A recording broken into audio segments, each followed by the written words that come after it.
Hello kids, this is Mr. Whistler with your video lesson of the day, and today we're going to be talking about the War of 1812. First vocab word is war hawks. These guys were young Republicans elected to Congress in 1810 who pressured President Madison to go to war. They were actually Henry Clay and John C. Calhoun. These guys became powerful members of the government, and these guys served for like 40 or 50 years in different capacities. Second word is embargo. Official, an order prohibiting trade with other countries. Back in these days, usually enforced by ship blockades. 8th grade, not trading with other countries, kind of like a boycott. President Jefferson, instead of going to war, tried to enforce an embargo on all the countries trading with us, and it kind of backfired and really only hurt the United States. They just traded elsewhere.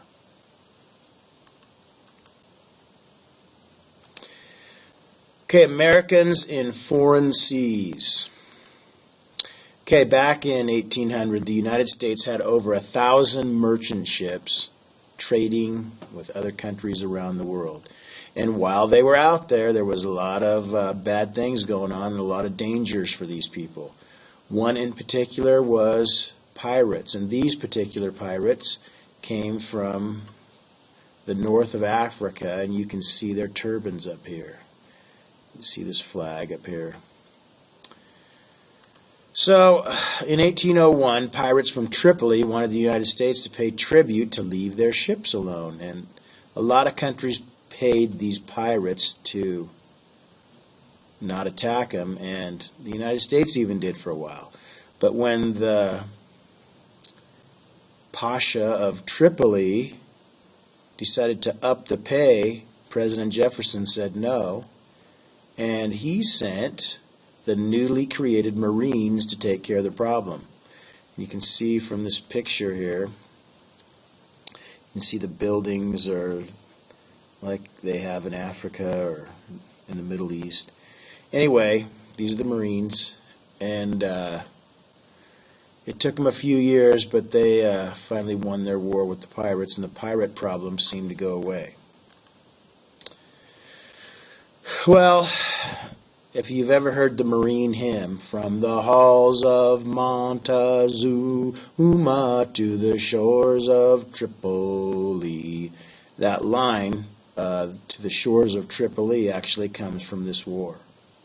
Also, Marines, one of their nicknames is called Leathernecks, and in this war, the pirates that were fighting had those big, long, curved swords, and they put leather kerchiefs, but they were made out of leather, wrapped around their necks to kind of protect themselves from getting their heads cut off.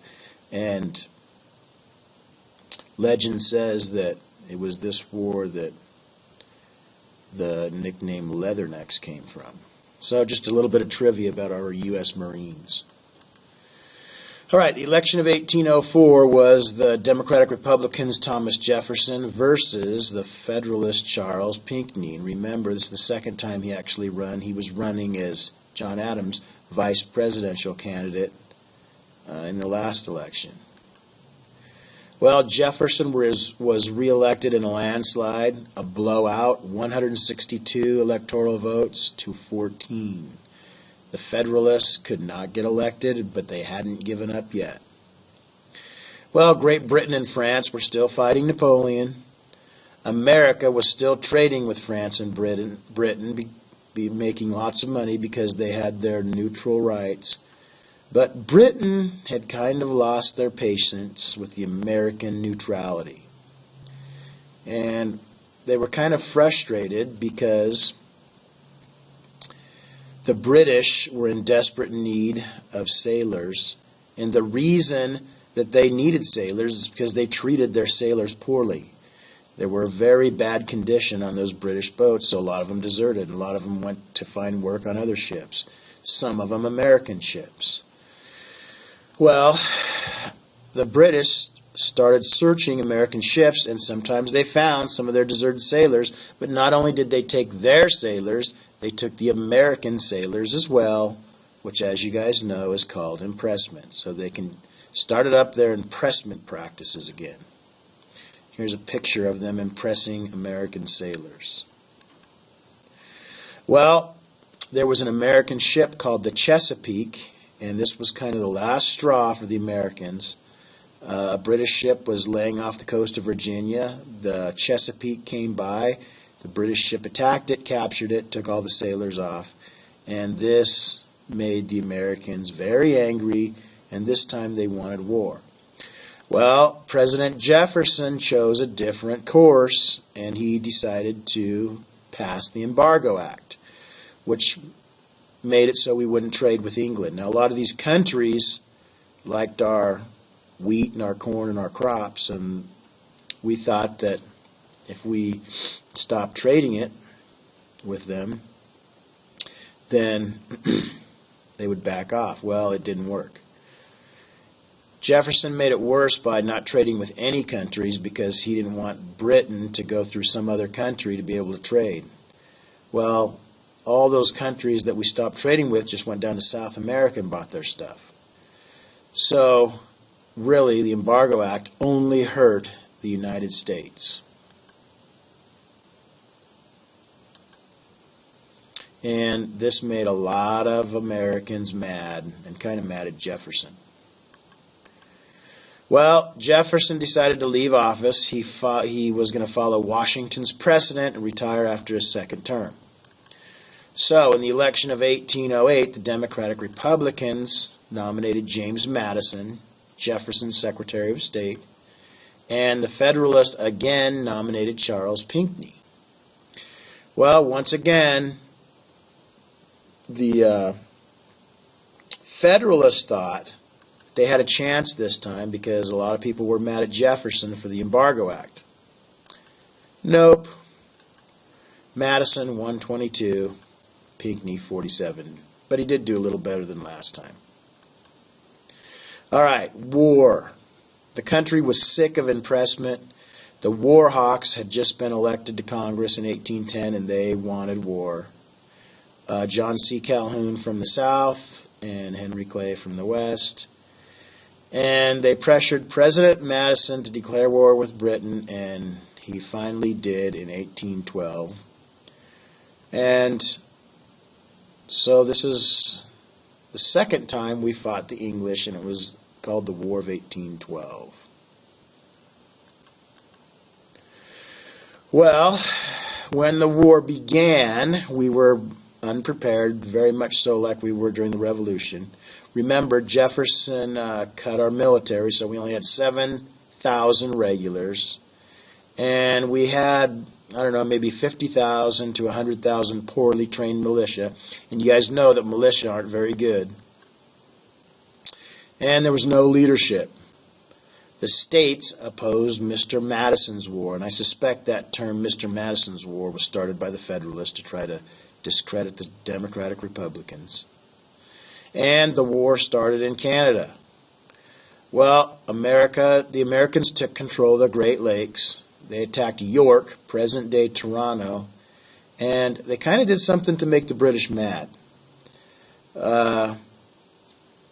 They took York pretty easily, and all they had to do was secure it, but they decided to burn down all the Parliament buildings or all the government buildings, and this made the British mad. There was no reason for the Americans to do that. It was just being downright mean, and they were hot about it.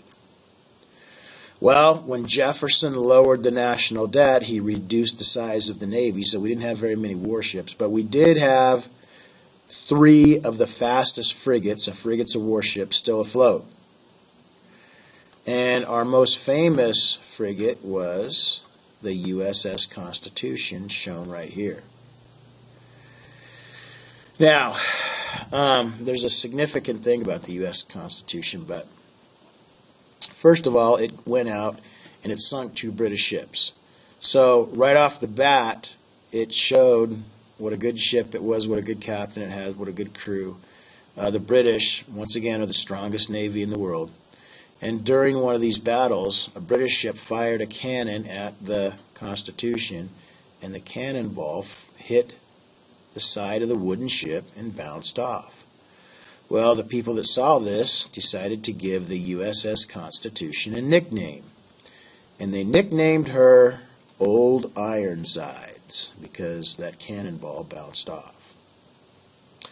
Well, the significant thing about Old Ironsides, the Constitution, is it still exists, and it is a commissioned U.S. Navy ship still.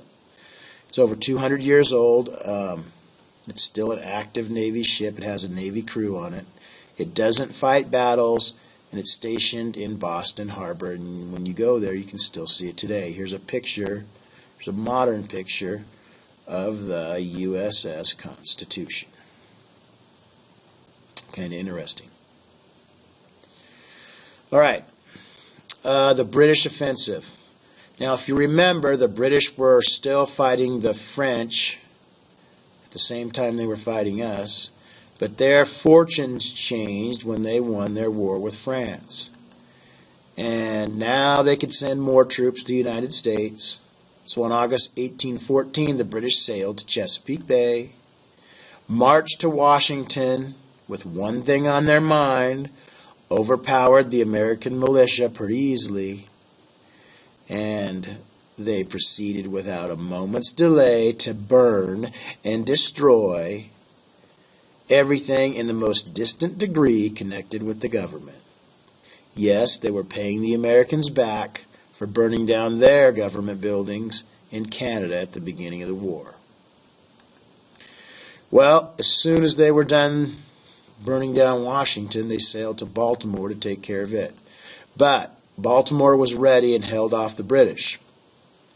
This guy was there. His name is Francis Scott Key. And he was on a mission from President Madison to get back some American prisoners the British were holding. And one of these prisoners was a friend of his. He was a doctor. And so he and another guy went to negotiate these guys' release. And they did it over dinner with the British commanders. And while they were negotiating the release of these prisoners, the British commanders were talking about their war strategy when they were going to attack Baltimore. Well, they said, we're not going to let these guys go. And then Francis Scott Key presented these British commanders with some documents that showed how one of these doctors helped a bunch of British prisoners and did some good things to them. And so he decided to let them go. But he couldn't let him go until after the battle because Francis Scott Key had heard what they were going to do. So he said, you guys just wait here till the battle's over, and then we'll give you your prisoners and let you go. So Francis Scott Key watched the battle all night long, and when he first started watching the battle, he looked over at Fort McHenry and saw the flag there as the battle was going on. Well, when he woke up in the morning, he saw that the flag was still there, and it moved him, and it inspired him to write a poem called the Star-Spangled Banner. So, eventually, it became our national anthem, and the war was winding down. So, the peace treaty was signed in Ghent this time, and the war ended in December of 1814. And we had defeated the British a second time in the last 30 years. So the last battle of the war, the Battle of New Orleans, actually was fought after the war was over. Remember, back in these days, communication was sometimes slow, so it wasn't instant like it is today. So when this battle, neither side was fought, neither side knew the war was over. So this is where Andrew Jackson comes on the scene. And thing about Andrew Jackson is his personality is, if he's your friend, he'll die for you. But if you get on his bad side, and his personality is, I will kill you. He wouldn't back down from anybody. He fought a lot of duels. and he wasn't going to put up with things that he didn't think was right. Well, he was the type of guy that when you gave him a job to do, he didn't care what it took. He got the job done, and he set up the defenses around New Orleans to protect the city. He not only had soldiers helping, but he had the citizens helping get ready to protect their city as well, and he did a very good job. The Americans won a very decisive battle at New Orleans, and you can see right here, they're standing on cotton bales. They look more like cotton bales down in this picture here, but you know, remember, New Orleans was the port where everybody brought their goods to sell, ship them out to other countries or wherever. And there were a bunch of cotton bales. Cotton's grown in the South, and they made great barriers to hide behind and shoot their guns. Well, Andrew Jackson was the hero of the Battle of New Orleans, and he would turn this into being elected president a few years down the road.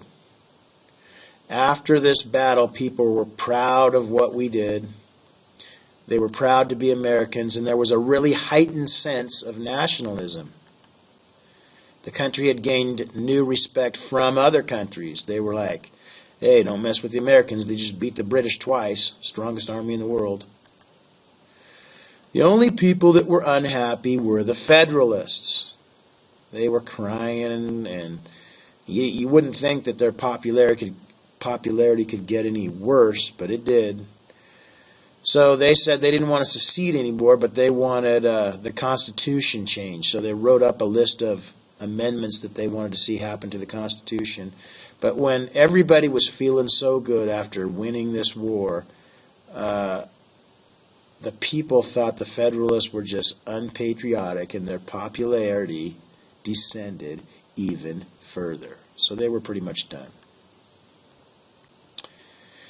And I'm not going to play this Battle of New Orleans music video, but you guys can go to this website and watch this if you want. It's kind of entertaining.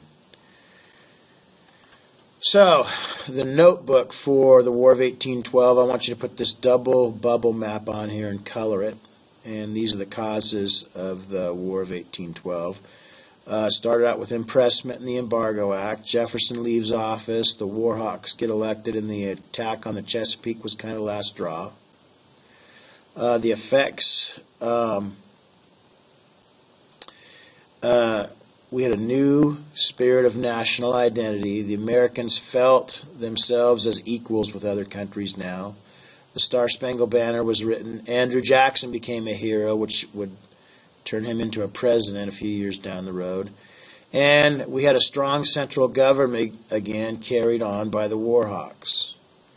So on this side, I want you to put this flag with the words to the Star-Spangled Banner on it. Remember, we are going to all sing the Star-Spangled Banner solo. And then here's the actual story of the Star-Spangled Banner and Francis Scott Key. Well, that's it, kids, and finish your notebooks and have a great day.